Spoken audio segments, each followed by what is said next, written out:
transition from the high inflation of the 70s to the Goldilocks of the 90s without going through the pain of the early 80s. And they were painful. And so we're kind of trying to smooth out the transition from high inflation to big recession. The stagflationary era is what we seek to remove. And although Hartnett's not looking at it that way, if you read it, if you read what I'm about to read to you through that lens, you'll see what I'm talking about. Because the 70s and 80s were this: great scientific and economic achievements, and right next door, disaster. It was like a new building going up next to a dilapidated factory. Same idea. All right, so here we go. The late 1980s peace dividend from the end of the USSR Cold War coincided with privatization of state industries, globalization, and free trade agreements, NAFTA, GATT, etc. Deregulation, the era of central bank maestros, all richly contributing to the great bond and equity bull markets of the 80s and 90s. I would call it the 90s and O's, but okay.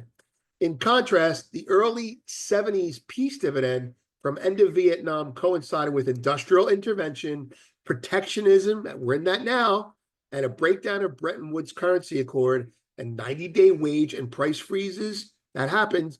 Big budget deficits and politically acquiescent central banks. That's exactly what Burns did, as well as big oil and food shocks, inflation as the #1 issue for all electorates. Stop right there. You ready? See this here?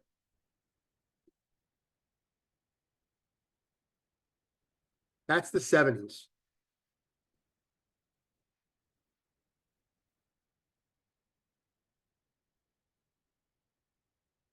And this was us coming out of the stagflation between the mid to late 70s and the mid to late 80s. Okay? It's a two-tiered, it's a bifurcated economy. The 70s were one thing and the 80s were another. But right now, we're at the intersection of both. So which direction? All right? So he goes through some examples. Good examples. Despite great tech advances, man on the moon, ARPANET, by the way, that's where the internet is. Personal computers, the Concorde, we were traveling faster than the speed of sound in the 70s. And you know why it didn't continue? Because of stagflation, because we couldn't afford to spend the money anymore because of our social safety net crisis. The macro and markets in the early 70s were all boom and bust. That's right. Stop and go. You know, with big political policy events triggering multiple inflection points for Fed rates, stock prices, and bond yields in wide trading ranges. Chart 7. I want to bring up, if you want to drill down into this, you know what's a good country to look at? Yugoslavia. Yugoslavia was a really, really, really successful economy under Tito for a long period of time. And then as the 70s stagflation hit, you know, as the 70s inflation, the good inflation, became the bad inflation, it became stagflation, Yugoslavia hid their deficits. They hid their problems. And eventually, the whole economy collapsed, coinciding with Tito's death. I think they were hiding it for years because they didn't want him to have his feelings hurt. They wanted to help his legacy. Anyway, the point is, during the late 60s and early 70s, Yugoslavia was a marvel. Their space program was like the best part of USSR. They were really important to the economy over there. And they ran their economy differently than Russia. It wasn't it was less of a command economy. It was kind of anti-Stalin-esque. But what happened is, as the stagflation enveloped the world, the US, as shitty as it was more flexible and able to change. Yugoslavia was not. And they collapsed after Tito died. And that collapse is why you had the war in the Slavic states, Slovenia, Slovakia, Bosnia-Herzegovina. All those things were because of the stagflation of the 70s. Everything that happened after Tito died that went into Clinton bombing pharmaceutical industries was because of the excess of the 70s, because they didn't fight stagflation or adjust to it properly. Anyway, that's my pitch on that. This chart here It's really ambitious. I'm not going to pull it all up right now. I'd like to do that, but I've gone on too far with this. But it's kind of a historical presentation. He goes through, and each letter there is labeled in red, and under the what's the word I'm looking for? The caption is a very detailed caption. It goes through each letter. A, B, A, B, C, all the way through with the events that happen each thing. And it's a nice little historical piece there. And I think it's really good. It's really good. And it doesn't, by the way, it doesn't map out a thesis. It just gives you the facts. You have to have the thesis. You've heard mine, which is right. It's correct. And it's correct because I'm not predicting how it ends. I'm telling you what's at stake. And so is Hartnett. From a different vantage point. He'll be able to tell you who's winning faster than I will, for sure. But anyway. Okay, this is a little more nuanced. Now that he's gone through that period and given you that period and shown you all these letters, he then notices, this is the macro stuff. He notices what characterized that period in terms of equities. Now, during that period, it was characterized by great outperformance in the best of breed stocks, known then as the Nifty 50. A bunch of US blue chip, large cap, high growth companies that outperformed other assets meaningfully in the early 70s. The early 70s was marked by volatile macro policy environment, meaning, see this here? We went from spending on everyone to spending on no one. Late 70s to early 80s, the whole thing flipped. Mirroring the outperformance in the so all right, so he's saying the Magnificent Seven is your Nifty 50s, your Nifty 50 of the early 70s. So we're at a transition. Either we get, this is me talking here. So either we get a new group of stocks to take leadership of the future for this country and take us into the 80s, the late 80s, early 90s, or we get the stagflation in the 70s. This is a good overlay. All right, next he says, bigger picture bond yields will, as ever, will be the biggest tell as to whether U.S. populist policy combo of less war, smaller government, higher tariffs, lower immigration results in an inflationary peace dividend of the early 70s or a disinflationary peace dividend of the early 90s. We say 2025 will surprise with lower bond yields and disinflation, but secular outlook remains bearish for government bond asset class. All right, let me think about this. Okay, first, there's a couple assumptions that I want to use before I have an opinion at all. He refers to an inflationary peace dividend of the early 70s. What he's referring to is after we ended Vietnam, we're still spending more money than we should, but we spent it on domestically, the social safety net, civil rights, all those things happened because we had to bring money home and spend it on wars. Same ideas now. We had to fight to keep communism out back in those days. Talk to someone older. You'll know what I'm talking about. He'll know what I'm talking about. All right.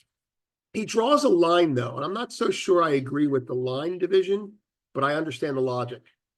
He's saying, will we have an inflationary peace dividend of the early 70s? Let me get rid of that brown stuff there. Of the early 70s. Oh, fuck. All right, let me come back. Or will we have a disinflationary peace dividend of the early 90s? Exactly. See, he's referring to the early 70s as the inflationary peace dividend and the early 90s. All right, I'm going to say this. The 70s, you want to look at it as a bell curve? The 70s was the end of the concept of spending money and tolerating inflation for economic growth.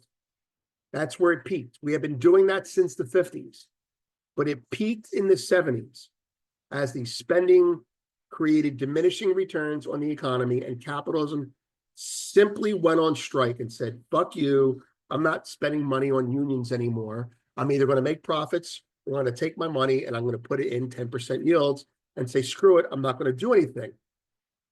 The 70s was when this concept peaked and sloped downward very quickly. The late 70s and early 80s is the area that he's not putting in here. It's the stagflationary era that starts in, say, 78 and runs to, say, 82. And during that era, Volcker was fighting inflation by raising rates. Reagan was fighting spending by cutting back on the government. And we were retooling our economy out of manufacturing and into services. So the 70s was the peak post-World War years and beginning of the diminished returns on spending to get the economy going up. The 80s, the late 70s to early 80s was the stagflationary period that was painful, that we needed to go through as we transitioned from one economy to the next. The 90s was the payoff and the benefit, okay? What we're going through right now is, I believe that cooler heads and smarter minds, wherever they are, see that we are in this section right now. Since the great financial crisis, what are we doing? We're spending money to keep our standard of living without retooling our economy, right? And we see that we want to get back to the peace dividend of the early 90s, and that involves retooling your economy and getting along with people better again. And in between is the pain. And so Trump is presiding over the transition. And either the transition is quick and painful or tragically long and chronically painful, and we lose a generation. I feel very connected to this because this is history repeating itself. My childhood was exactly about the era between 76 and 87. And that era was completely destructive for two groups of Americans: the union employees, as the factory shut down, regardless of whose responsibility it was, it happened. No one was told that we were changing economic engines. And the small businesses that families like mine, there were 3 small businesses in 3 of my families. All my cousins had small businesses: a newspaper stand, a bakery, and a pasta manufacturer. And all 3 of those businesses went out of business effectively in the 80s because of this. The small business was destroyed by the transition from one to the other. And they just couldn't keep up. And it was tragic. And a generation was lost. The generation that came back from Korea, the Korean War, destroyed economically. They didn't make it. They were the lost generation. My family, my parents, my father and his cousins all had businesses. And my uncle, who was married to my father's sister, to give you an idea of the personal level of it, he lost his job in manufacturing. He was a corporate guy. You know, he worked at a fish sticks plant, Mrs. Paul's Fish Sticks, if you're not familiar with it. He got laid off permanently at manufacturing. That's because everything shut down. Everything went overseas. And none of those people were retrained. See, the union people all had severances and all had bonuses and all had retirements. And they all went on to move to the suburbs and have their kids go to college. See, in my neck of the woods, Italian Americans had a disproportionate amount of small business owners, corner stores, very entrepreneurial culture. And there was no warning from the government. There was no help. There was no union safety net. There was no outreach. That generation of Italian Americans got fucked. And that's why I went into finance, because I vowed that it will never happen to me again. Anyway, personal stuff. And now it's going the other way. Fancy that. Anyway, moving on. That's the end of the main discussion. Thank you for listening, especially to the personal aspects of it. I did not say that to vent. I said it because to give you an idea of what truly goes on underneath the surface of these policy moves that affect so many lives. And it's going to happen again. And if Trump fucks this up, we're going to have what happened to my family happen to a whole new generation of people. And if Trump gets this right, and they let him get it right, We could go right from 1976 to 1991. We really could. And that's why I own gold. Thank you for listening.